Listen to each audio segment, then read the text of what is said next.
पिछले क्लास वाला जो क्वेश्चन है उसी में अपन आगे अपनी बात बढ़ा रहे हैं। जो अगला क्वेश्चन है इसमें जमीन पर टकराने से तुरंत पहले, जमीन पर टकराने से तुरंत पहले कण की चाल ज्ञात करो। जमीन पर टकराने से तुरंत पहले, जमीन पर टकराने से तुरंत पहले कण की चाल ज्ञात करो। तो इस चाल के दो घटक होंगे, एक तो x घटक और एक y घटक। एक तो x घटक होगा और एक y घटक होगा, vx और vy। vx और vy अगर तुम्हें मिल गया तो काम हो जाएगा। और ये कोण भी ज्ञात करना, कितने कोण पे गिर रहा है, करो। vx इक्वल मुझे आंसर याद नहीं है, ux plus ax into T, तो vx तो ux के बराबर होगा ही सही, 10√3 के बराबर, ये तो चेंज होना ही नहीं है। vy लिख देते हैं अपन, vy बराबर uy plus ay into T. uy कितना है, ऊपर की तरफ है 10, एक्सेलरेशन नीचे की तरफ है -10, समय लगा 4 सेकेंड, यानी कि -30 मीटर पर। ये माइनस पता है क्या बता रहा है, इसकी डायरेक्शन बता रहा है, डायरेक्शन नीचे की तरफ है ना, मैग्नीट्यूड 30 हो जाएगा इसका, तो 30 तो इस तरफ है, और vx आया मेरे पास 10√3। तो सबसे पहले तो ये बताओ रिजल्टेंट कितना आया, ये फाई, इसको फाई बोल देता हूँ इस एंगल को मैं, बताओ फाई कितना आया। तेरी आवाज साफ नहीं आ रही यार, तो लिख दो, ऐसा करो तुम अगर आंसर देना चाहो ना चैट बॉक्स में लिख दो, शायद तुम क्या कूलर पंखे में बैठे होंगे इसलिए तुम्हारी आवाज क्लियर नहीं आ रही है। चलो तो 30/10√3, 10 फाई ये हो जाएगा vy अपॉन vx, ठीक है, 30/10√3। तो यहाँ से फाई की वैल्यू जो आएगी वो 60 डिग्री आ जाएगी, देखो तुम। नेट v कितना जाएगा, √अंडर(vx²) प्लस vy²। तो vx² 30 का 900 प्लस vy² 10√3, तो √1200। तो √1200 को मैं लिख सकता हूँ 4 × 3, तो 20√3 आंसर इसका आ जाएगा, 20√3। ठीक है, एक चीज तो ये आ गई। दूसरी चीज ये कि अब तुम मुझे बताओ कि कण की औसत वेग गति के दौरान कितनी है। अगला प्रश्न है मेरा, गति के दौरान कण का औसत वेग ज्ञात करो। हाँ, -60 मतलब वही नीचे की तरफ आएगा। गति के दौरान कण का औसत वेग ज्ञात करो, परिमाण में बताना उसका, है ना। गति के दौरान कण के औसत वेग का परिमाण ज्ञात करो। गति के दौरान कण के औसत वेग का परिमाण ज्ञात करो। औसत वेग का परिभाषा तो याद है ना, कुल विस्थापन बटे कुल समय। औसत वेग का जो परिमाण होता है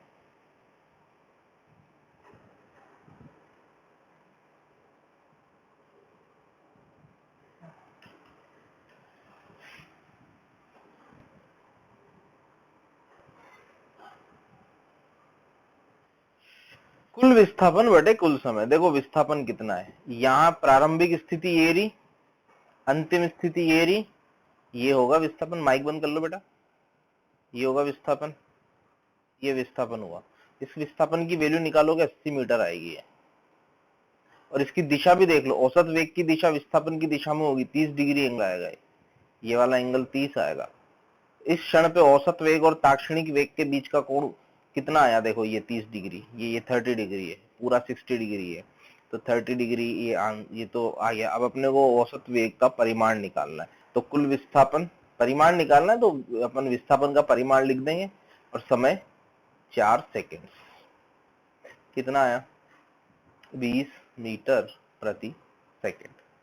बात समझे, इजी, क्लियर है भाई। चलो अगला करें, नेक्स्ट, हटा दो इसको। नेक्स्ट क्वेश्चन,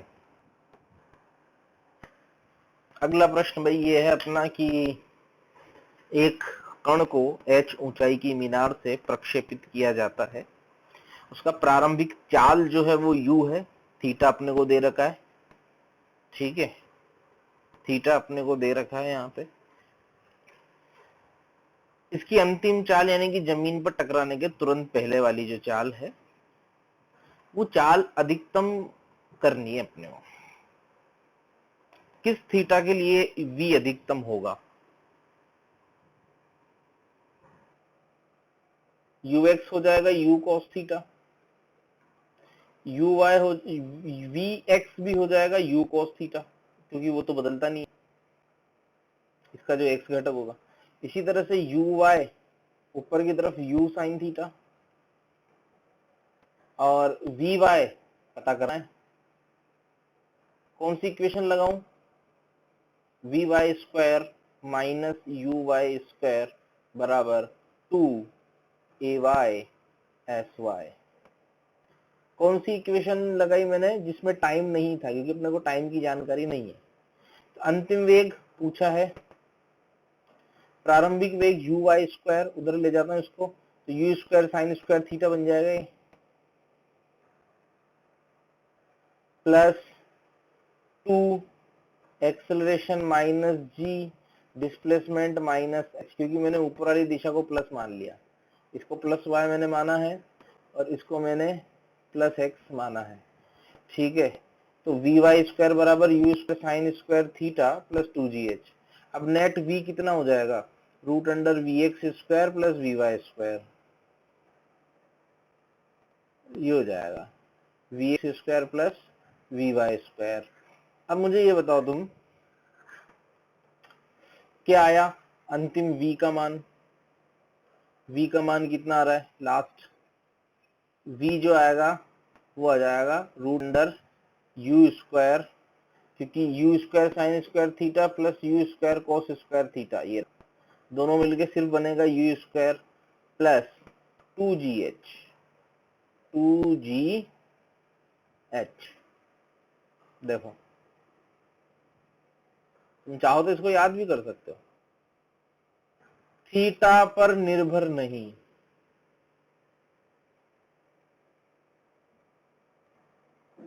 थीटा पर निर्भर ही नहीं कर रहा है ये, यानी कि इसको मैं चाहे इधर फेंकूं, चाहे चाल वही है प्रारंभिक, चाहे इधर फेंकूं, चाहे इधर फेंकूं, चाहे इधर फेंकूं, हाँ रेंज और टाइम अलग अलग हो सकता है, पर ये जो चाल होगी वो समान रहेगी। इधर से फेंकूंगा तो ऐसे टकराएगा, इधर फेंकूंगा तो थोड़ा यहाँ टकराएगा, उधर फेंकूंगा तो पीछे कहीं जाएगा, पर हर बार उसकी चाल वही रहेगी, समझे? ये ध्यान भी रखना है तुम्हें। एक बहुत ऊंची मीनार से एक कण को चित्रानुसार प्रक्षेपित किया जाता है, बहुत ऊंची मीनार है ये, बहुत ऊंची, पहाड़ी वहाड़ी से मतलब ऐसे समझ सकते हो। एक कण को चित्रानुसार प्रक्षेपित किया जाता है,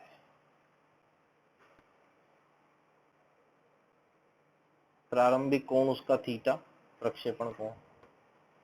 वह समय ज्ञात करो जब कण का वेग, वह समय ज्ञात करो जब कण का वेग प्रारंभिक वेग के लंबवत हो जाए। करो भाई, क्या बोल रहा है? प्रारंभिक वेग के लंबवत हो जाए वेग, ठीक है। तो इसका रास्ता कैसे बनेगा? रास्ता बनाओ, देखो ये कुछ ऐसे जाएगा, ऐसे जाएगा, ऐसे जाएगा, ऐसे जाएगा, ऐसे जाएगा, यहाँ कहीं मान लो इसकी जो है ये किसी समय पे मान लो यहाँ पे कहीं है, ठीक है, ऐसे मान लेते हैं रैंडम, यहाँ कहीं है, ठीक है, और इसका वेग जो है मान लो इस तरफ है, ठीक, और ये प्रारंभिक वेग के लंबवत है। तो प्रारंभिक वेग के समांतर अगर मैं रेखा खींचूं इस तरह से, ठीक है, तो ये इसके लंबवत आना चाहिए। अगर ये एंगल थीटा है, क्योंकि ये प्रारंभिक वेग के तो तुम मुझे ये बताओ कि ये कोण कितना होगा, 90 माइनस थीटा होगा। अब दो नोन और दो इक्वेशन वाला काम करेंगे अपन। एक तो क्षैतिज दिशा में वेग नहीं बदलता, यानी कि u cos थीटा बराबर v का घटक। अब देखो ये 90 माइनस थीटा है तो वापस थीटा हो जाएगा, v साइन थीटा है कि v का इधर वाला घटक कितना हो जाएगा, ये v साइन थीटा बनेगा, ये v साइन थीटा बनेगा और ये v cos थीटा बनेगा। ओके,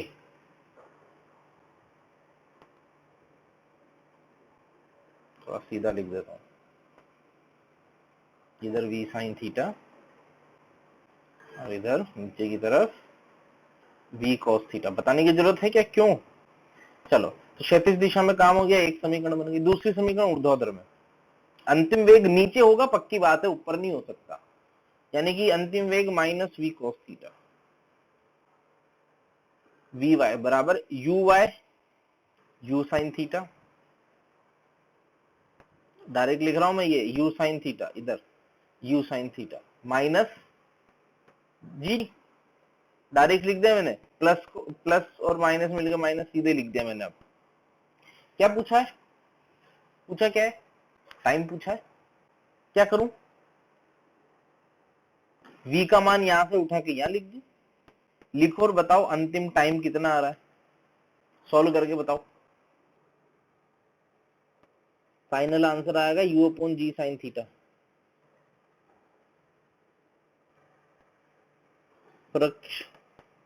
प्रक्षेप के पथ की समीकरण, ओके, प्रक्षेप के पथ की समीकरण। देखो, ये पथ का मतलब क्या होता है, पथ का मतलब होता है अपने जो निर्देशांक है x, y, z में संबंध, ये होता है पथ की समीकरण।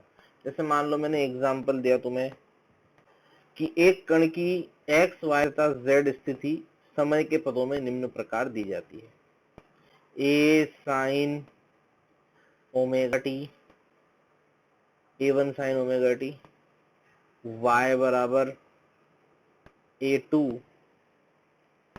Sine omega T. तो बताओ पथ की समीकरण यहाँ पे क्या बनेगी?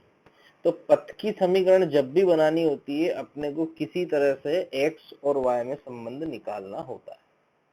अगर मैं यहाँ पे x और y दोनों को भाग दे दूं तो x देखो t कट जाएगा, ये पथ की समीकरण आ जाएगी a1 अपॉन a2।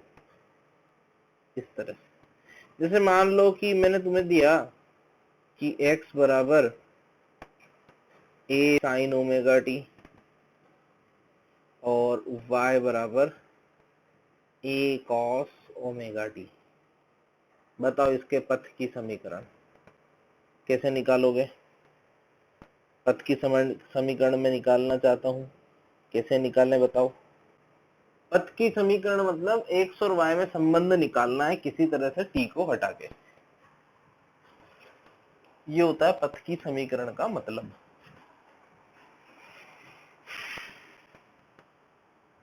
पथ की समीकरण मतलब x और y में संबंध।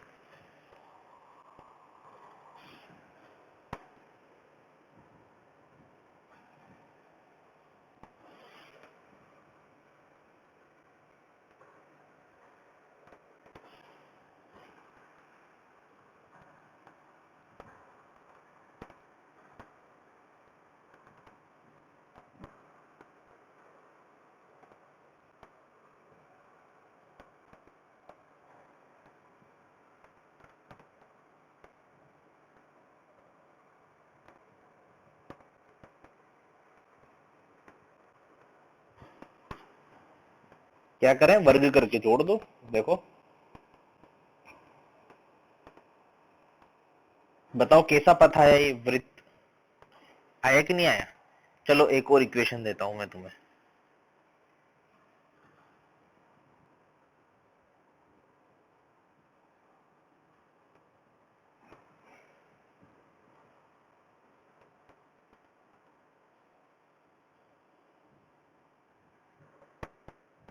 बताओ इसमें पथ की समीकरण निकालो, t का मान निकालो और y में लिख दो, तो y बराबर b, t कितना हो जाएगा x by a minus c x by a का होल स्क्वायर। हुआ ना, देखो हुआ कि नहीं हुआ बताओ। तो इसी तरह से अपन प्रक्षेप्य के पथ की समीकरण निकालेंगे। पथ की समीकरण निकालने के लिए सबसे पहले x और y अक्षों का निर्धारण करना जरूरी है, क्योंकि समीकरण x और y में बनेगी, तो x और y अक्षों का निर्धारण करना जरूरी है। ठीक है, मैं इसको मिटाने जा रहा हूं और अपन प्रक्षेप्य गति के बारे में बात करने वाले हैं। ओके, मिटा रहा हूं मैं इसको। तो अपन ने किसी कण को फेंका, कहीं से भी फेंका हो सकता है मीनार से फेंका हो सकता है जमीन से फेंका हो, कहीं से भी फेंका हो, ठीक है। पथ की समीकरण पे कोई प्रभाव नहीं पड़ेगा। क्षैतिज दिशा को x अक्ष मैंने मान लिया, ऊर्ध्वाधर दिशा को मैंने y अक्ष मान लिया, और प्रक्षेपण बिंदु को मैंने मूल बिंदु मान लिया। यह मानते हुए अपन पथ की समीकरण लिखेंगे। पथ मतलब ये जो रास्ता बनेगा, ये वाला, ऐसा रास्ता बनता है ना। अगर मीनार होगी तो नीचे जाएगा, मीनार नहीं होगी तो यही खत्म हो जाएगा। ये बिंदु कौन सा होगा बताओ, r,0। क्षैतिज परास जो अपन लिखते थे वो r,0। अगर यहाँ पे जमीन है पूरी ये, तो यही खत्म हो जाएगा r,0 पे, नीचे नहीं जाएगा, और जमीन नहीं है तो नीचे भी जाएगा। ठीक है, ये अपना प्रक्षेपण बिंदु 0,0। ओके, अधिकतम ऊंचाई h, r/2, मतलब r/2, h। चलिए, तो किसी भी क्षण पे x और y लिख सकता हूं क्या मैं? x यानी कि क्षैतिज दिशा में विस्थापन, y यानी कि ऊर्ध्वाधर दिशा में विस्थापन। क्षैतिज दिशा में विस्थापन लिखना हो, x लिखना हो मुझे क्षैतिज में विस्थापन, y मतलब ऊर्ध्वाधर में विस्थापन, तो क्षैतिज दिशा में विस्थापन कितना हो जाएगा, sx यानी कि x, ये हो गया sx, ux इंटू टी, यही तो होगा, plus half ax into t square, वो तो चेंज होगा नहीं क्योंकि x 0 है। ux कितना होगा, अगर मान लो ये कोण थीटा है, ध्यान रखना क्षैतिज से दिया गया कोण थीटा है, अगर ये थीटा है तो ux इंटू टी, तो कितना हो गया देखो, u cos theta into T, ये मिल गया मुझे x। चलो y कितना हो जाएगा इसी तरह से, sy बोलो या y बोलो, y दिशा में विस्थापन अंतिम स्थिति माइनस प्रारंभिक स्थिति, प्रारंभिक स्थिति 0,0 है। sy बराबर uy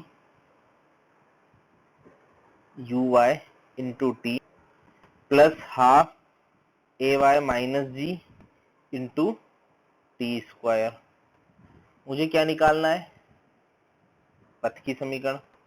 क्या करना होगा, t का मान यहां से उठा के यहां लिखना होगा। चलो लिखो, क्या बना, y equal to u sine theta into t का मान कितना आया, x upon u cos theta. देखो ध्यान से, आया minus half g t square x upon u cos theta का स्क्वायर। ठीक है, क्या बना, ये याद भी करना जो रिजल्ट आएगा, y बराबर u से u खत्म, x tan theta minus g x square upon 2u square cos square theta. ध्यान से देखो इस समीकरण को, क्या ये समीकरण तुम्हें द्विघात समीकरण की याद दिलाती है? इससे सिद्ध होता है कि ये परवलयाकार है। प्रक्षेप्य का जो पथ होता है वो परवलयाकार होता है।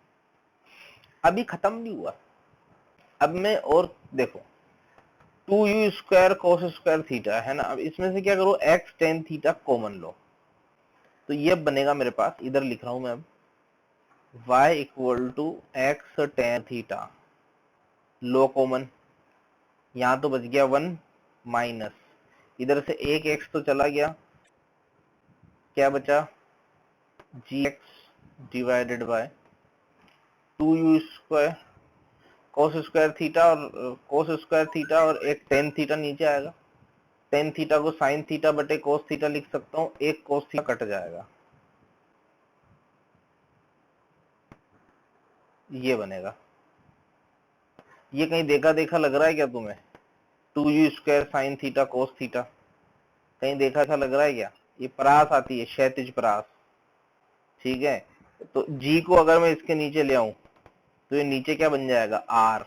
तो मेरे पास बन गया y equal to x tan theta 1 minus x by r. G नहीं आएगा, जी आर में चला गया। ये भी याद रखो,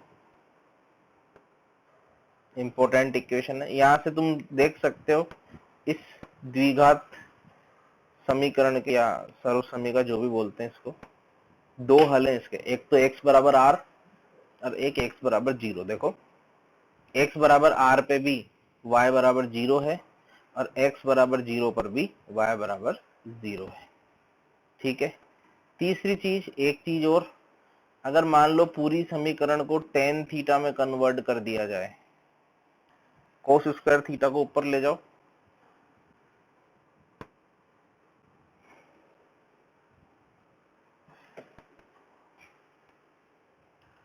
एक्स टेन थीटा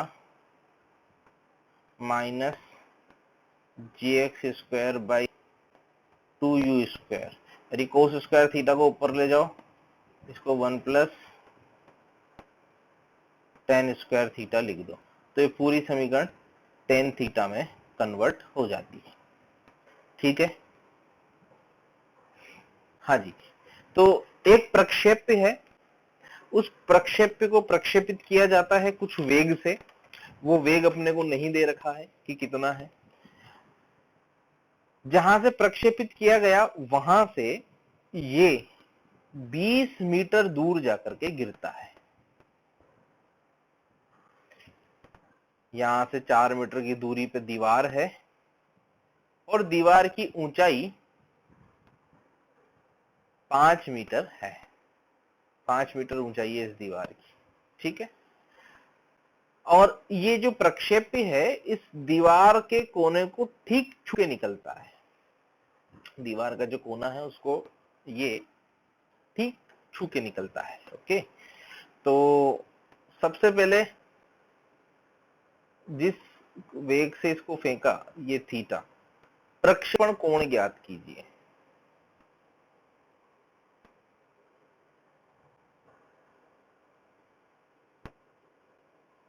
कितने कोण पे उसको फेंका, और अधिकतम ऊंचाई भी ज्ञात करो। अधिकतम ऊंचाई, ये दो चीजें ज्ञात करनी है। चलो करते हैं। अगर मैं इसको 0 0 मान लूं, इस बिंदु को, तो इसका निर्देशांक 4,5 में लिख सकता हूं। ठीक है, तो y बराबर x tan theta 1 minus x by R क्या बना? टेन थीटा का मान यहां से 5 बराबर 4 टेन थीटा, तो ये हो जाएगा 16/20। काट दो ना इसके यहां से 5 बार, 4/5। टेन थीटा आएगा मेरे पास 25/16 आया। h निकालो, और h निकालने का भी एक शॉर्टकट है। h बटे आर बराबर टेन थीटा बटे 4। ये एक फार्मूला मैंने बताया था, ये अप्लाई कर सकते हो। तो यहाँ से जो h का मान आएगा वो आ जाएगा 125/16। ठीक है, डन है मामला। हटा रहा हूं, अगला सवाल करेंगे।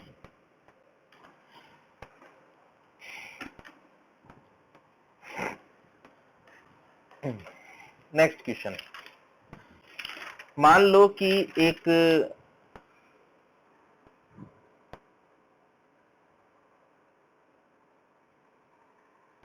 लैपटॉप बड़ा स्लो हो रहा है यार। एक जमीन पे एक टारगेट लगा हुआ है,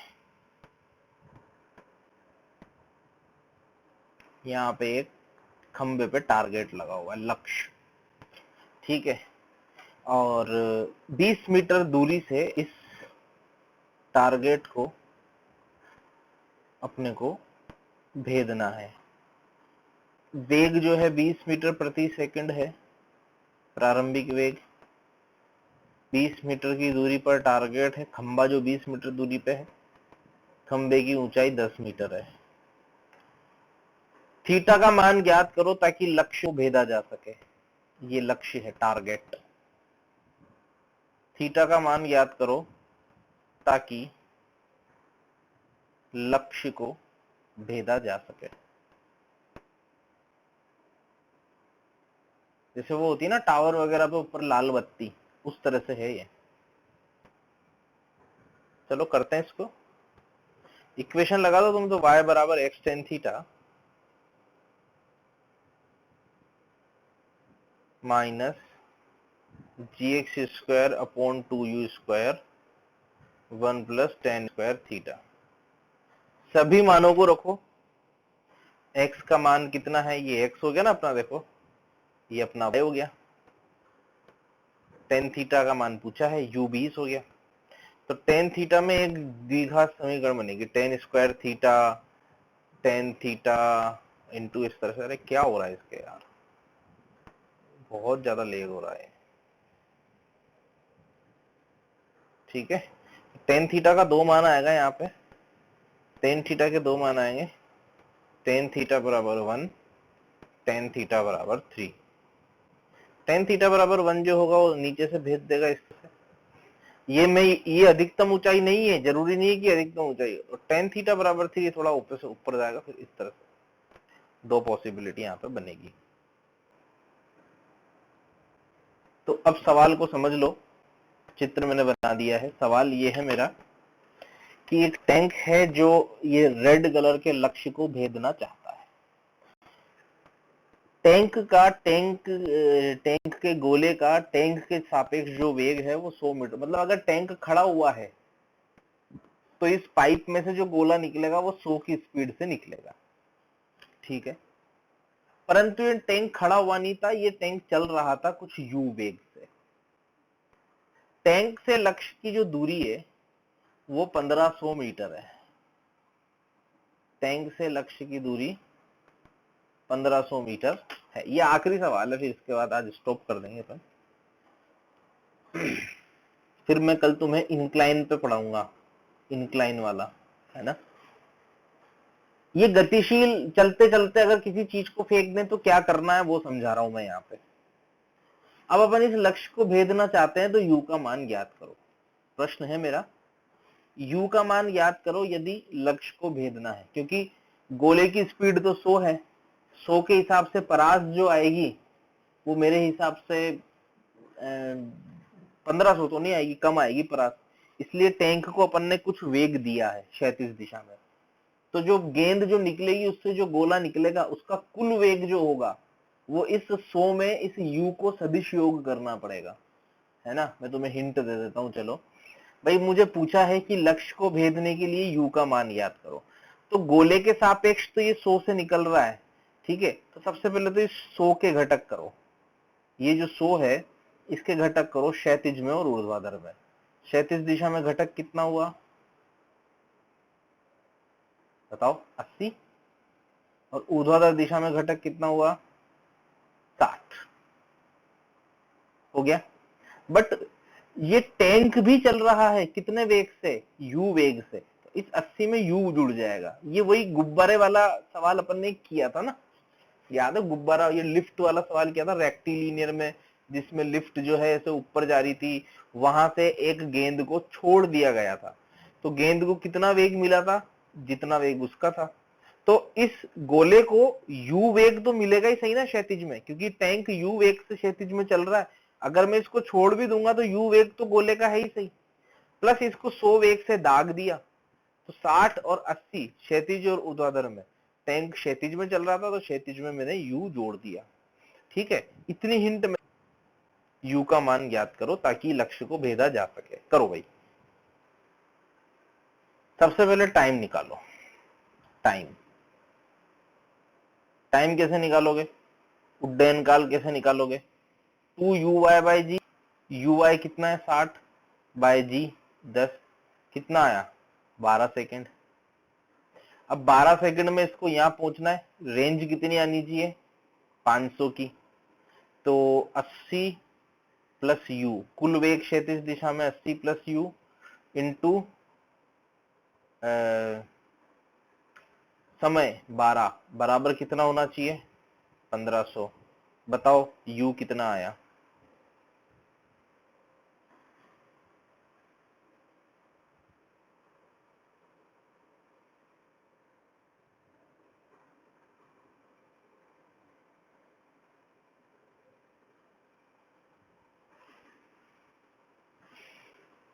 पैंतालीस आ गया क्या?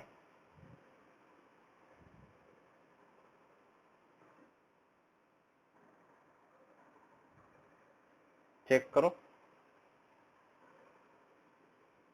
आज की क्लास यहीं खत्म करेंगे, है ना? आज की क्लास शुरू होती है अपनी नत्तल पर प्रक्षेप्य गति। इसमें नत्तल में कुछ भी नहीं है, कुछ अंतर कुछ भी नहीं आएगा, सब चीजें सेम रहेगी, बस अपन अपनी एक्स और वाई अक्ष को थोड़ा सा बदल लेंगे, है ना? अब इसमें होता क्या है, जैसे मान लो कि किसी पार्टिकल को मैंने प्रोजेक्ट किया, ठीक है, जैसे मान लो ये ग्राउंड था, है ना? समझना थोड़ी सी यहाँ पे क्या है लफड़ा। जैसे मान लो कि मैंने इसको किसी पार्टिकल को प्रोजेक्ट किया, तो तुमने भी प्रोजेक्ट करके देखा होगा, पार्टिकल कुछ इस तरह से जाता है, ऐसे न फिर ऐसे पैराबोला टाइप का बनता है। अपन कर कुछ भी नहीं रहे, अपन यहाँ पे ये जो जमीन है ना, इसको ऐसे तिरछा बना दे रहे हैं, मतलब ये समझ ले कि एक लाइन ऐसे यूं खींच दो यहाँ पे इस तरह से, ठीक है, ये खींच दी। तो अगर ये पहाड़ होगा तो इस गति पे थोड़ी कुछ फर्क पड़ने वाला है, गति पे कोई फर्क नहीं पड़ेगा। क्यों नहीं पड़ेगा?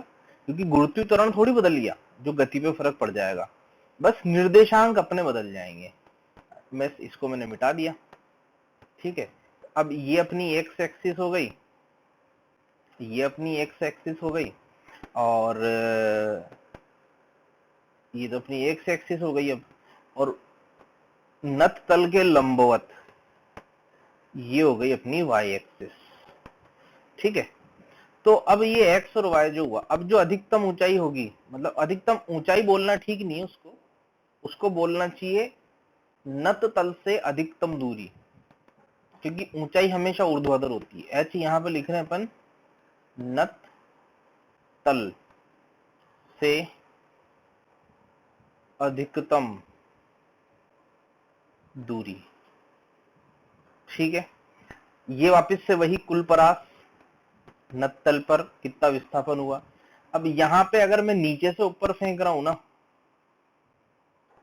मान लो कि प्रारंभिक वेग यहाँ पे कुछ है, ये कोण मैं बोल रहा हूं कि अल्फा है, नत तल से कोण ये अल्फा है, और नत तल जो झुका हुआ है वो बीटा कोण पे झुका हुआ है। बात समझे? तो टोटल अगर क्षैतिज से देखोगे तो अल्फा प्लस बीटा हो जाएगा, और नत तल से अगर तुम देखोगे तो वो अल्फा हो जाएगा। अब यहाँ पे चूंकि चित्र में भी साफ साफ दिख रहा है, ये जो दूरी होती है, मान लो कि ये R2 है, और ये जो दूरी है आगे वाली वो R1 है, तो ये जो R2 है ना वो R/2 से कम होगा। क्यों होगा अभी समझ जाओगे तुम। मतलब ये आगे वाली दूरी कम है, ऊपर वाली दूरी थोड़ी सी कम होती है, थोड़ी सी से मतलब वो डिपेंड करेगा कितना एंगल पे फेंक रहे हो, बट ये डिस्टेंस कम है, मतलब चित्र भी मैंने वैसे ही बनाया जैसा होता है, ये दूरी ज्यादा है। कारण उसका ये है कि अब जो गुरुत्वीय त्वरण अपन लेंगे उसके दो घटक करने पड़ेंगे अपने को, गुरुत्वीय त्वरण के मुझे दो घटक करने पड़ेंगे, ठीक है। ऐसा समझ लो, यहां से समझते हैं। गुरुत्वीय त्वरण वैसे तो नीचे की तरफ होता है, पर चूंकि मैंने एक्स और वाई अक्ष बदल दी है, तो मुझे अब त्वरण के भी घटक करने पड़ेंगे एक्स और वाई अक्ष के अनुदिश। सीधी सी बात तो यही है। तो एक्स और वाई अक्ष के अनुदिश जब मैं त्वरण के घटक करूंगा, देखो ध्यान से, ये एंगल बीटा है, ध्यान से देखो, ये एंगल भी बीटा होगा, देखो मानते होगा। तो जी का इधर वाला घटक, इधर वाला घटक लगाओ दिमाग, क्या होगा, ये वाला घटक जी कॉस बीटा, लंबवत घटक यानी कि y दिशा का घटक, यानी कि मैं बोलूं कि ए वाई कितना है यहाँ पे, तो माइनस जी नहीं है, वो माइनस जी कॉस बीटा है। ठीक है, अब यहाँ पे ए एक्स होगा क्या? बिल्कुल होगा। एक्स मतलब क्षैतिज मत समझना, एक्स मतलब नत्तल के अनुदिश, एक्स मतलब नत्तल के अनुदिश। मैं ये नूब गेमर को अलाउ नहीं करूंगा, मुझे नहीं पता ये कौन है। तुम लोगों में से कोई लिंक शेयर करता हो अगर इधर उधर तो मत करना, ये सही नाम नहीं आएगा, मैं अलाउ नहीं करूंगा, ये चाहे जो भी हो। ठीक है, 1 मिनट रुको, मैं मैसेज डाल देता हूँ। 1 मिनट रुकना है ना, ग्रुप में मैसेज डाल देता हूँ मैं, 1 मिनट।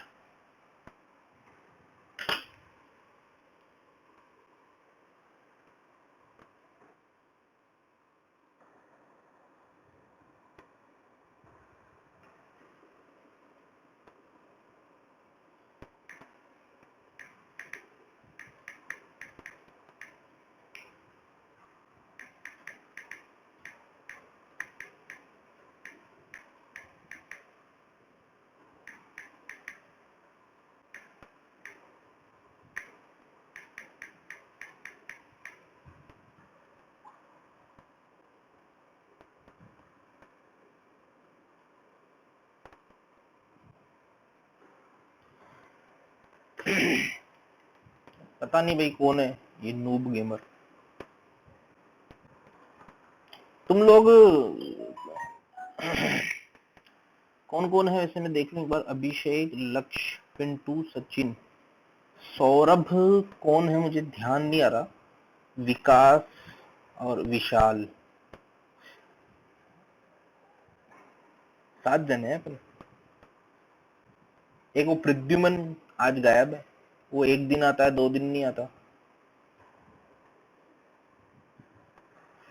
ओके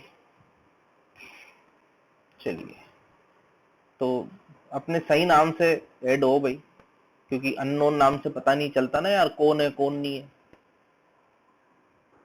सही नाम से ऐड हो अपने। चलिए, ये सारी बातें रिकॉर्ड भी हो गई।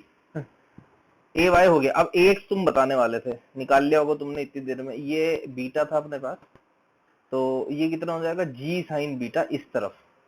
तो अगर मैं विद साइन लिखूंगा तो ए एक्स क्या लिखूंगा मैं, माइनस जी साइन बीटा। कोई दिक्कत हो पूछ लेना माइक चालू करके। ए एक्स कितना हो जाएगा, minus g sine beta. Okay,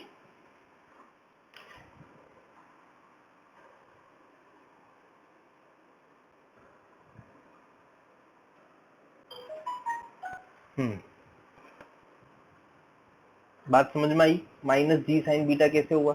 चलो अब तुम बताओ मुझे ux और uy कितना है, कमेंट करके बताओ ux कितना है और uy कितना है। ux और uy बताओ। हाँ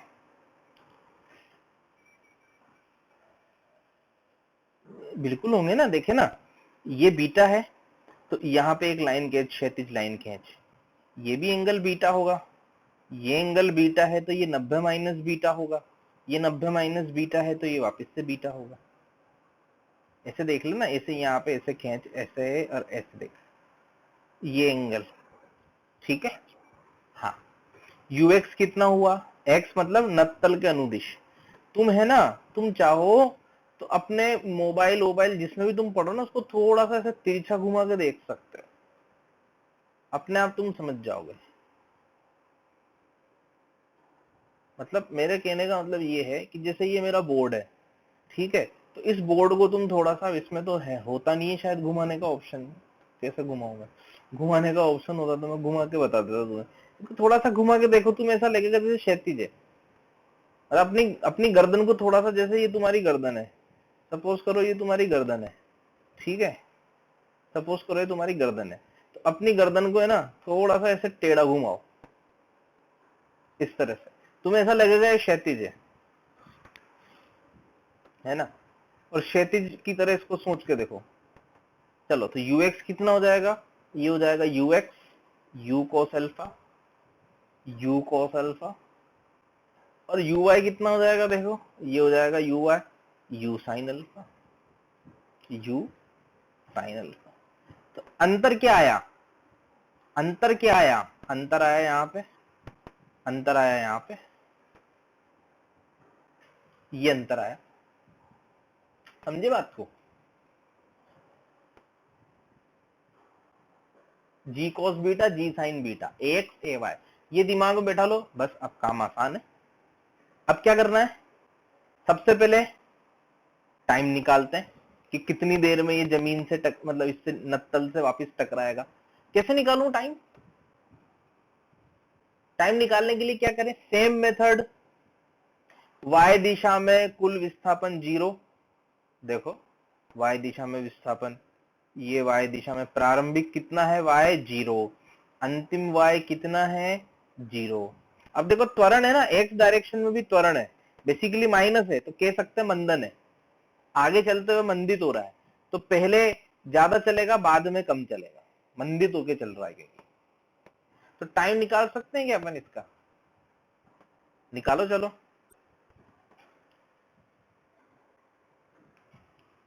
जिस तरह से y डायरेक्शन में एस वाई लगा के अपन ने टाइम निकाला, उसी तरह से y डायरेक्शन में वो वाली इक्वेशन लगाओ तुम, कौन सी, v square minus u square equal to 2as।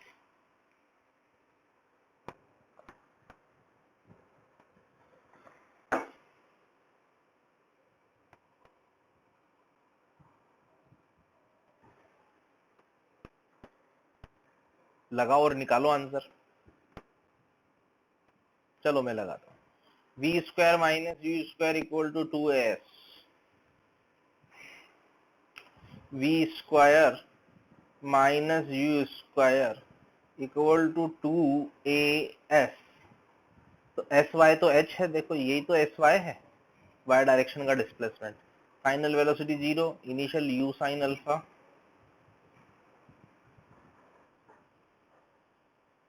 बस और क्या, मतलब g रिप्लेस हो जाएगा g cos बीटा, इतना सा फर्क आएगा, equal to 2 acceleration minus g cos beta into h, तो अपन को h चाहिए सही, h को अधिकतम ऊंचाई मत बोलना, मैं फिर बोल रहा हूँ ऊंचाई तो अधिकतम यही रहेगी, ऊंचाई तो यही है अधिकतम, और ऊंचाई के लिए यहाँ पे ही देखना पड़ेगा अपने को वर्टिकली, ऊंचाई ध्यान रखना, ऊंचाई हमेशा, अगर कोई ये लिख भी रहा है ना नत्तल पे कि अधिकतम ऊंचाई, तो टेक्निकली वो गलत है, सही बोलना क्या है, नत तल से अधिकतम दूरी, लंबवत दूरी।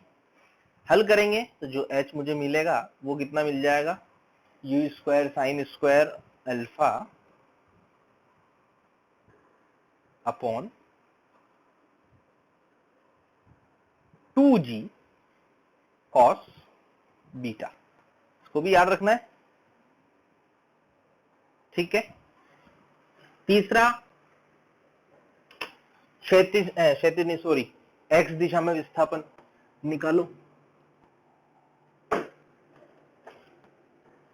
एक्स दिशा में विस्थापन,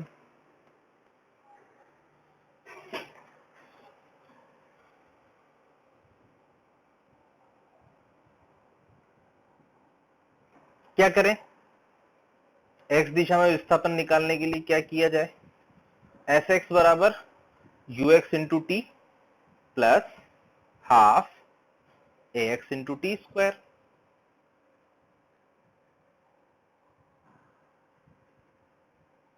ये तो करेंगे।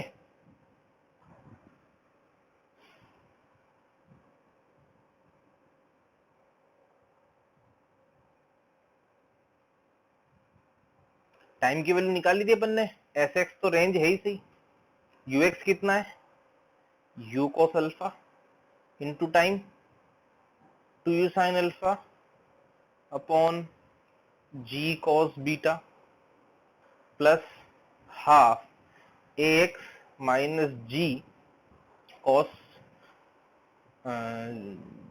कॉस नहीं sine sine alpha into t square, अब नीचे लिखना पड़ेगा जगह खत्म होगी, तो 2u sine alpha upon g cos beta का होल स्क्वायर, ठीक है, अब इसको थोड़ा सा मैनिपुलेट करते हैं, थोड़ा गुणा भाग हुआ करते हैं, इसमें से कुछ कुछ चीजें कॉमन आ जाएगी, वो कॉमन ले लेते हैं। ठीक है, तो r इक्वल टू इस देखो ये 2 का वर्ग 4 बनेगा, ये 2 से 2 कट जाएगा, 2 कॉमन आ जाएगा ऊपर। u है और एक u है u स्क्वायर, और यहाँ पे भी एक u स्क्वायर है, तो 2u स्क्वायर कॉमन आ जाएगा। साइन अल्फा है यहाँ पे एक, और एक साइन अल्फा यहाँ पे है, यहाँ पे भी एक साइन अल्फा कॉमन आ जाएगा। आई थिंक मैंने कुछ मिस्टेक तो नहीं करी। Minus g sign T half जी के साथ सही लग रहा है। Cos alpha sign alpha sign alpha sine alpha square T square, नहीं एक कोस, वही मैं सोच रहा मैंने कि यार 3 अल्फा कैसे आ गए, वही तो यहाँ बीटा आएगा। अरे यार मेरे क्या आज भी वो थोड़ा गले में है मामला गड़बड़, थोड़ा ध्यान मेरा लग नहीं रहा है बरोबर। जी साइन बीटा, कल पिछली कौन सी फ्राइडे के दिन तुम्हारी क्लास ली ना मैंने, क्लास लेने के बाद पता नहीं अचानक क्या हुआ यार, नेक्स्ट क्लास में ले ही नहीं पाया पूरी, बीच में चक्कर से आने लग गए, पता नहीं अजीब सा कुछ हो गया था मेरे को। 2 दिन थोड़ा रेस्ट किया, फिर मैं आज भी थोड़ा है बट ठीक है। 2u स्क्वायर एक साइन अल्फा तो यहाँ से कॉमन आ जाएगा, तो कॉमन ले लो। ठीक है, एक साइन अल्फा कॉमन ले लो। अब अंदर देखते हैं क्या बचा। नहीं साइन अल्फा कहाँ कॉमन आया, आ गया। तो अंदर बचेगा अरे कॉस बीटा भी नीचे से कॉमन ले लो, कॉस बीटा, और 2 कॉस बीटा कॉमन ले लो एक्चुअली में, तो ऊपर कॉस बीटा बन जाएगा, यहाँ बन जाएगा अपने पास कॉस अल्फा कॉस बीटा, और इधर बनेगा मेरे पास माइनस लगा के जी भी आ रहा है क्या कॉमन, देख लो जरा, जी एक तो नीचे है और एक नीचे, हाँ जी भी कॉमन आ जाएगा, बाहर निकाल लो। और इधर कौन बचा मेरे पास, एक तो बचा साइन बीटा और sign alpha, sign alpha sign beta, देखना भाई कहीं गलती ना हो रही हो। तो जो r बना मेरे पास वो बन गया 2u स्क्वायर साइन अल्फा। अब ये एक फॉर्मूला होता है cos अल्फा प्लस बीटा का, तो cos of alpha plus beta divided by g cos square beta, इसको याद करेंगे। ठीक है, इसको याद करेंगे, अभी खत्म नहीं हुआ है, अभी इसको थोड़ा सा और आगे अपन सॉल्व करेंगे। 2 साइन है cos b वाला फॉर्मूला लगाऊंगा मैं यहाँ पे,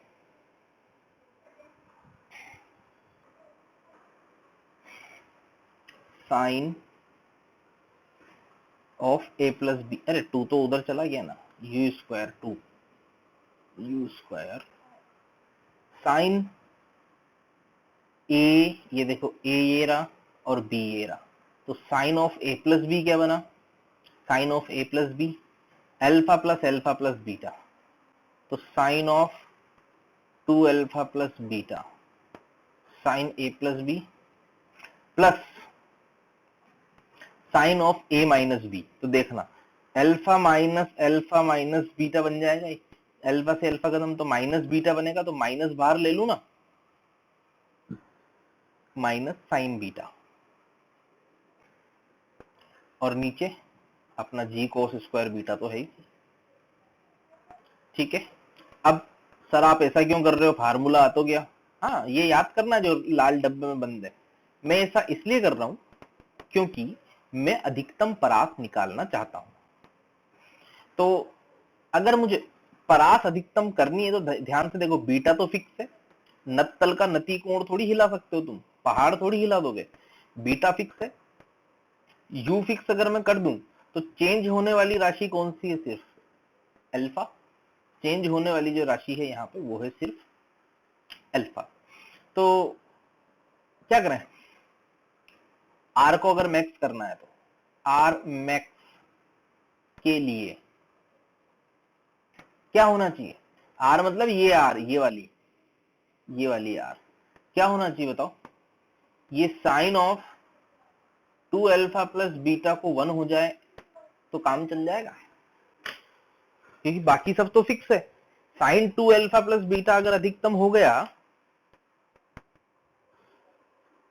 तो काम चल जाएगा ना, मानते हो।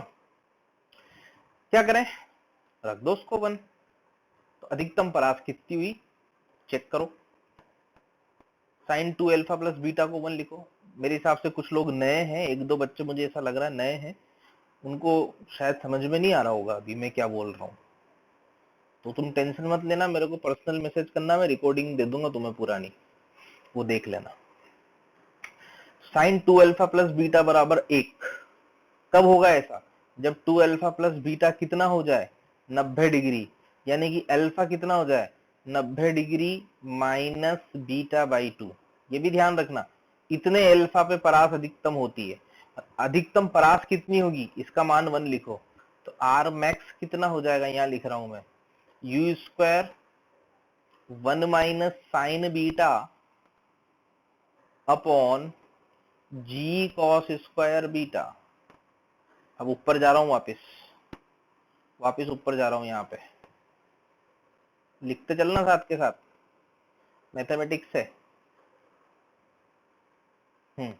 तो अब इसको थोड़ा सॉल्व कर सकता हूं क्या मैं, कोस स्क्वायर थीटा को 1 माइनस साइन स्क्वायर थीटा लिख के और फिर ए स्क्वायर माइनस बी स्क्वायर बराबर ए प्लस बी, ए माइनस बी वाला फार्मूला लगा के आर मैक्स जो मुझे मिलेगा, तो ये भी याद रखना है तुम्हें, आर मैक्स इतना होता है।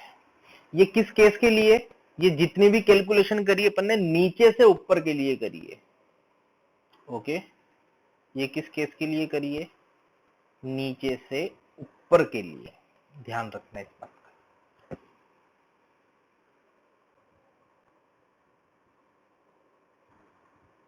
लिख लिया हो तो हटा दूं।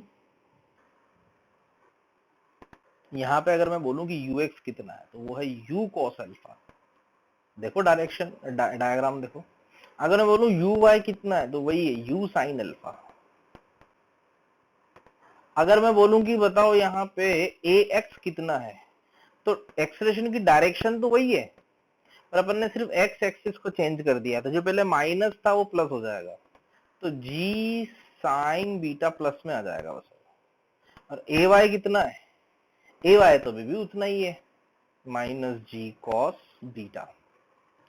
ऐसा करने से फायदा क्या हुआ, कोई खास फायदा नहीं, टाइम तो वो का हो ही रहा। चेक करना, मैं अब दोबारा डेरिवेशन नहीं कर रहा हूँ उसके, डायरेक्ट लिख रहा हूँ, टाइम वापस वही आएगा 2u साइन अल्फा, क्योंकि y डायरेक्शन में कोई फर्क नहीं पड़ा है, अपॉन जी कॉस बीटा। ठीक है, एच भी सेम आने वाला है क्योंकि y डायरेक्शन में कोई फर्क नहीं पड़ा, you square sine square alpha upon 2g cos 2g cos beta. Range बदल जाएगी, पता है रेंज क्यों बदल जाएगी, क्योंकि ये पहले है ना माइनस था, अब प्लस हो गया है, तो जहां जहां भी माइनस था वहां प्लस हो जाएगा, और जहां जहां भी प्लस था वहां माइनस हो जाएगा। ओके, रेंज वाले फॉर्मूले में तो 2u square sine alpha cos of, पहले अल्फा प्लस बीटा था, अब अल्फा माइनस बीटा हो जाएगा, ये फर्क पड़ेगा बस, जी कॉस स्क्वायर बीटा। याद रखने हैं सारे के सारे। और आर मैक्स कितना होगा, यहाँ लिख देता हूं ऊपर, इनको मिटा के, आर मैक्स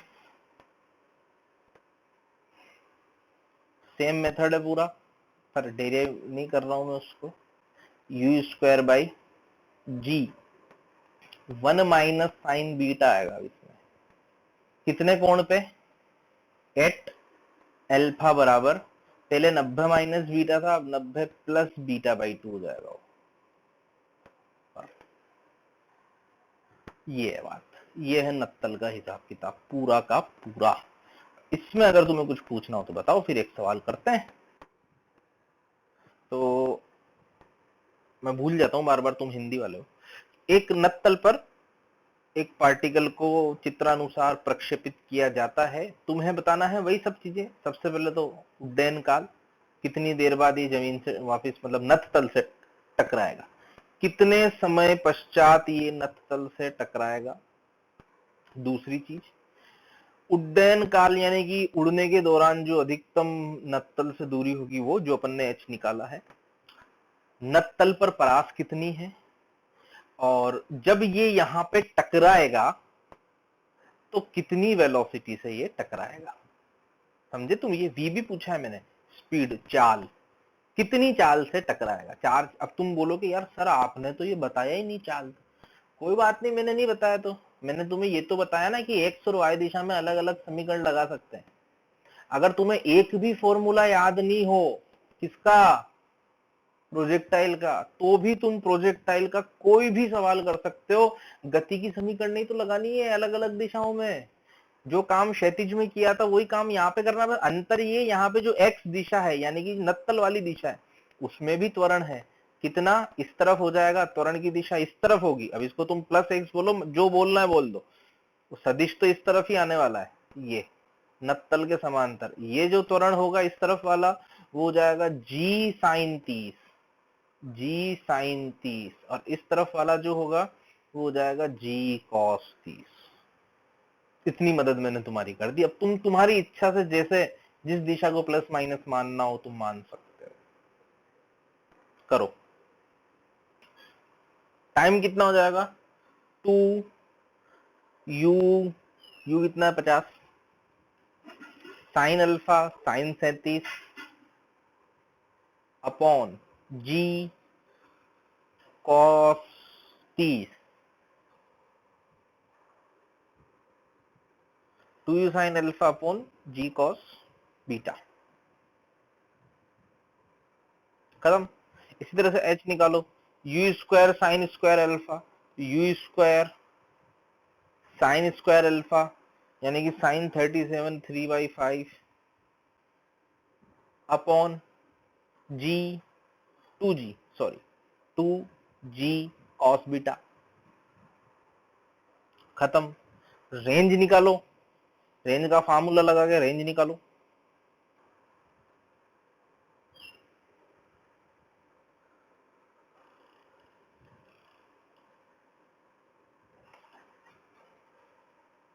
रेंज कितनी होगी, रेंज 2u स्क्वायर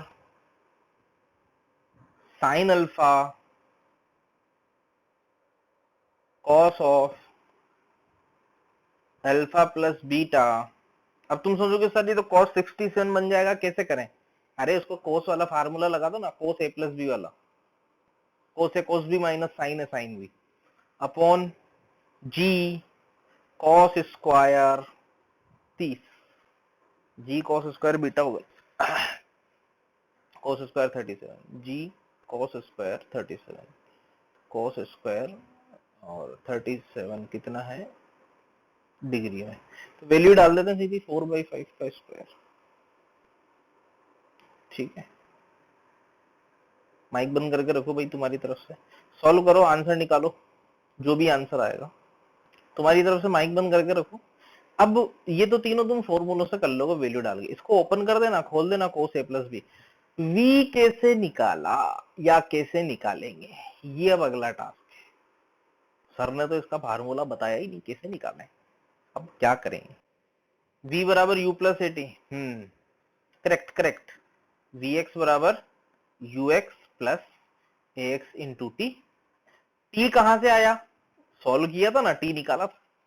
vx बराबर ux कितना लिखूंगा, 50 cos 37, ये तो लिखूंगा 50 cos 37 डिग्री, प्लस ax कितना लिखूंगा, minus g sign 30, minus g sign 30 into time, time ऊपर से निकाला था। सारी भाई वैल्यू तुम डाल के आंसर निकालोगे, मैं आंसर एक का भी नहीं निकाल रहा हूं, वो तुम्हारा काम है। वी वाई कैसे निकालू, अगेन वही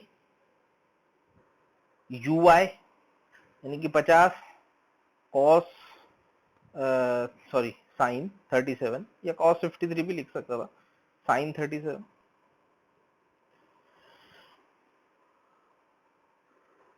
प्लस एक्सेलरेशन नीचे की तरफ है, ऊपर प्लस वाई ऊपर है, नीचे की तरफ है देखो ये minus g sine g cos 30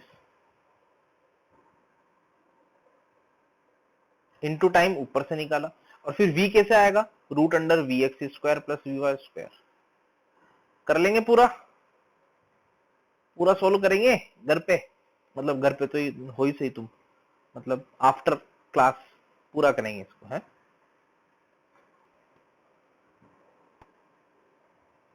एक नत्तल है और इस नत्तल पर एक कण को u वेग से क्षैतिज दिशा में प्रक्षेपित किया जाता है। नत्तल का नति कोण थीटा है, ठीक है।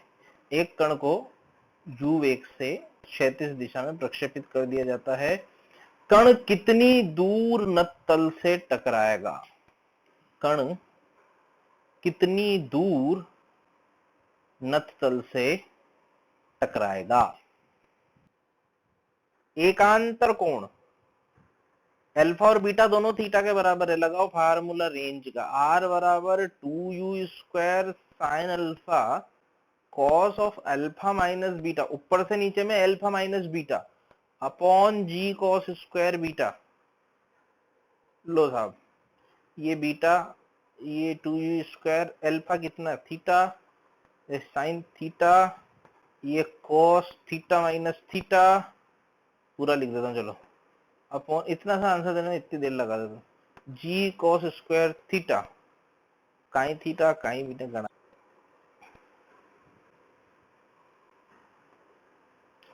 हो गया?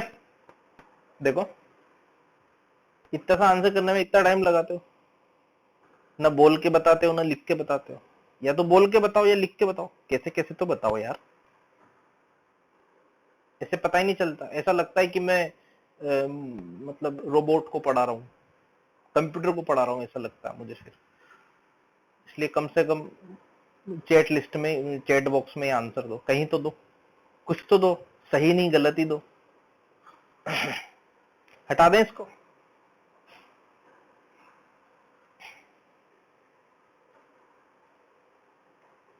चलो अगला क्वेश्चन, एक और सवाल, अगला सवाल।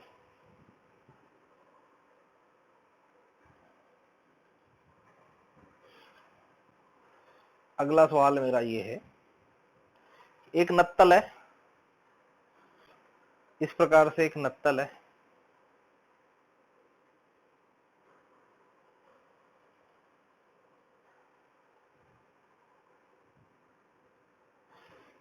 एक कण को प्रारंभिक वेग कुछ दिया है, पता नहीं कितना दिया, अल्फा वेग, अल्फा कोण से इसको प्रक्षेपित किया, और ये वाला जो कोण है वो बीटा है।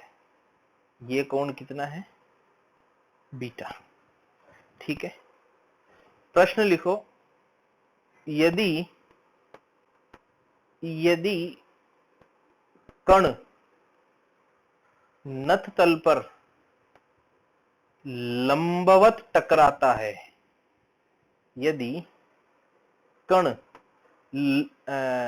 नत्थ तल पर, यदि कण नत्थ तल पर लंबवत टकराता है तो cot alpha into cot beta का मान ज्ञात करो। Cot alpha into cot beta का मान ज्ञात करो। कॉट समझते हो ना, कॉट क्या है? टेन का उल्टा cot. Cot alpha into cot beta का मान ज्ञात करो। यदि प्रारंभिक वेग को u मान लिया जाए तो ये लंबवत टकरा रहा है, यानी कि अंतिम वेग x दिशा का 0 है। अगर मैं इसको x दिशा मान लूं तो नत्तल को, तो vx तो हो गया मेरे पास 0, ux कितना हो गया, u cos alpha plus ax, वही होगा x, तो माइनस, याद रखना नत्तल के अनुदिश g साइन बीटा होता है। नीचे की तरफ, नीचे की तरफ है, ऊपर की तरफ को प्लस माना है तो नीचे की तरफ को तो माइनस लिखूंगा ना, इस तरफ होगा क्योंकि त्वरण तो g sine beta into t, v बराबर u plus a t. Time की वैल्यू क्या लिखूं बताओ फटाफट, u cos alpha minus g sine beta into time, उड्डयन काल 2u sine alpha upon g cos beta, u से यू खत्म, ये कॉस अल्फा को उधर भगा दो, ठीक है, और साइन अल्फा को भी उधर भगा दो, और मतलब इस तरह से सेट कर दो इनको पूरे को। तो कॉस अल्फा को उधर भगा देते हैं अपन, तो कॉस अल्फा इक्वल टू, और इसको इधर रहने देते हैं, ये हो जाएगा जी से जी खत्म, हटाओ इसको, ये हो जाएगा मेरे पास sine beta into sine alpha upon cos beta, minus से माइनस भी खत्म हो गया, ठीक, और एक और टू तो अपने पास है ही सही। अब कॉस को भी उधर ले जाओ, साइन को भी उधर ले जाओ, देखो ये बन जाएगा अपने पास कॉस अल्फा अपॉन, एक मिनट, there is something mistake, cos alpha नहीं सही है, cos alpha upon sine alpha, cot alpha और इधर से साइन बीटा और ये कॉस बीटा, तो cos beta upon sine beta cot beta equal to 2, answer is 2। अगला टॉपिक जो अपना है उसके बारे में अपन बात करते हैं थोड़ी सी। जैसे मान लो कोई भी दीवार क्षैतिज हो चाहे ऊर्ध्वाधर हो, अगर वह प्रत्यास्थ और घर्षणहीन है तो जो वेग होगा, टकराने वाला जो वेग होगा, मान लो वो u चाल से टकराया या v चाल से टकराया, कितनी भी चाल से वो टकराए, तो उतनी ही चाल से वो वापस रिफ्लेक्ट हो जाएगा। जो अपन परावर्तन का नियम पढ़ते हैं ना दर्पण में, बिल्कुल वही प्रोसेस होगी। फर्क क्या पड़ेगा, लंबवत दिशा में वेग का घटक बदल जाएगा। सपोज करो ये थीटा है, मान लो ये भी थीटा है, ये केवल प्रत्यास्थ एवं घर्षणहीन के लिए है। अप्रत्यास्थ और घर्षण वाली दीवार होगी तो वहां पे अलग खेल होगा। जैसे मान लो ये v है, तो ये वाला घटक कितना हो जाएगा, v cos थीटा, ये वाला घटक कितना हो जाएगा, v cos थीटा। देखो ये वाला घटक, इसके घटक कर दिए मैंने, ये जो है ना इसके घटक कर दिए, दो डंडे खींच के घटक कर दे, तो v cos थीटा बदल गया। देखो पहले v cos थीटा इधर था, अब v cos थीटा इधर है। क्या फर्क पड़ा, सिर्फ दिशा बदल गई, परिमाण में कोई फर्क नहीं। अब एक बार बताओ मेरे को, जो दूसरा घटक था दीवार के समांतर v sin थीटा, उस पे क्या फर्क पड़ा, v sin थीटा, उस पे क्या फर्क पड़ा, नो चेंज। तो दीवार के समांतर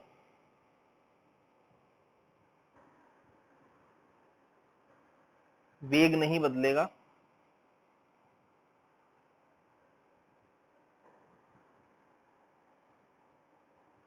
दीवार के लंबवत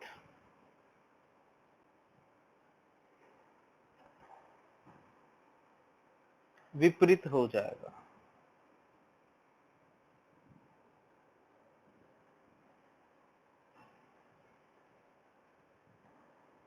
ये दो बातें याद रखनी, इतने में काम हो जाएगा।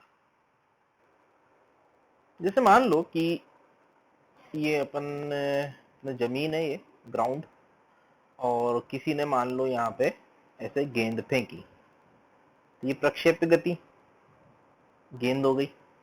अगर मान लो बीच में आ जाती दीवार, तो पता है क्या होता है, जितना उसको आगे गिरना था उतना ही वो पीछे गिर जाएगा, बस ये फर्क पड़ेगा। तो समय पे क्या फर्क पड़ा, वही रहेगा। क्यों वही रहेगा, क्योंकि ऊर्ध्वाधर दिशा में थोड़ी ना वेग बदल रहा उसका किसी भी तरह से, बदलाव सिर्फ क्षैतिज में हुआ है। बदलाव जो हुआ है क्योंकि यहाँ पे दीवार ऊर्ध्वाधर है, इसलिए बदलाव क्षैतिज में होगा। समय पे कोई फर्क नहीं पड़ेगा, ऊंचाई पे कोई फर्क नहीं पड़ेगा, सेम। पर जो क्षैतिज दूरी हो जाएगी आर परास, वो बदल जाएगी। बदलेगी भी क्या, मतलब पलट जाएगा ना, क्योंकि गेंद बदल जाएगी। पहले इतनी थी, यहां गिरना था उसको, अब वो यहीं गिरेगा। तो सवाल को हल करने के लिए क्या करेंगे, पहले दीवार को अदृश्य मानते हुए परास निकाल लो, और फिर क्या करो, देख लो कि दीवार से कितना दूर गिर रही है। जितना दूर गिरती दीवार से, मतलब पीछे जितना गिरना था उतना ही आगे गिर जाएगी, बस इतनी सी बात है। 2 बार टक्कर हो जाएगी तो मान लो यहां भी एक दीवार लगा दूं तो क्या होगा फिर, ये जितना आगे गिरनी थी उतनी पीछे गिर जाएगी, यहां गिर जाएगी। समझिए बात को। अरे बोलो यार, कुछ तो बोलो, ऐसे क्या करते हो सर। मेथड सही था मेरा, हाँ सही है, मेथड मेथड सही था तेरा, वैल्यू डालनी थी बस। चलो फिर एक सवाल इस पे और हो जाए, और क्या। लिखो भाई प्रश्न। चित्रानुसार जो है एक कण को फेंका जाता है, चित्र में सब दर्शाया गया, और ये वही चित्र जो अपन ने शुरू में भी बनाया था इस चैप्टर की शुरुआत में, उसी को बार बार फेंक रहे हैं ताकि दोबारा से कैलकुलेशन ना करनी पड़े, तुम उसको वापस से उस डेटा को इस्तेमाल कर सकते हो। प्रश्न है मेरा कि कण जमीन पर प्रक्षेपण बिंदु से कितनी दूर गिरेगा। ये जो कण है, जो गेंद है, कुछ भी ले,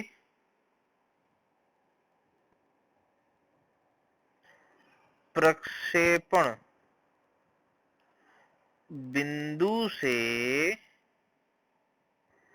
कितनी दूर गिरेगा। कुछ लोगों का तो आंसर भी आ गया होगा, कितनी दूर गिरेगा।